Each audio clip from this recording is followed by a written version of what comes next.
ব্যাংকে ডলার সংকট কেটে গেছে, বাণিজ্য উপদেষ্টা। ব্যাংকে ডলারের কোনো সংকট নেই বলে জানিয়ে বাণিজ্য উপদেষ্টা শেখ বশিরউদ্দিন বলেছেন, দেশে ডলারের কোনো সংকট নেই এবং গত বছর বাংলাদেশের রেকর্ড পরিমাণ রেমিটেন্স এসেছে। পাশাপাশি রপ্তানি প্রায় 17% বেড়েছে। ব্যাংকগুলোতে ডলারের সংকট সম্পর্কে যে তথ্য শোনা যাচ্ছে তা সঠিক নয়। ব্যাংকগুলোতে ডলারের কোনো সংকট নেই।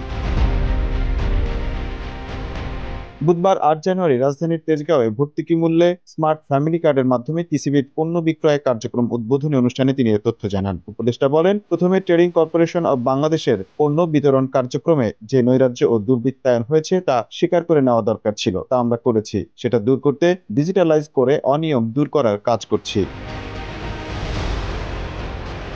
ইতোমধ্যে 63 লাখ স্মার্ট কার্ড বিতরণ করা হয়েছে জানিয়ে বশিরউদ্দিন বলেন, শুধু বিতরণ কার্যক্রম ন্যায়ভিত্তিক নয়, আমরা ক্রয় কার্যক্রমকেও আরো বেশি স্বচ্ছ ও অংশগ্রহণমূলক করতে চাই। আলুর বাজার প্রসঙ্গে তিনি বলেন, বর্তমানে আলুর দাম 50 টাকার নিচে, যদিও কিছুদিন আগে দাম অপ্রত্যাশিতভাবে বেড়ে গিয়েছিল, তবে দাম এখন সহনীয় পর্যায়ে চলে এসেছে এবং আরো কমবে। তিনি আরো বলেন, বছরের শেষে সরকারি পর্যায়ে কিছু আলু মজুত করবে এবং প্রয়োজন হলে আমদানি করে মজুত করা হবে। গত বছর আলুর মূল্য বাড়ায় চাষিদের মধ্যে চাষের আগ্রহ বেড়েছে এবং এবছর আলু ও পেঁয়াজের দাম সহনীয় থাকবে।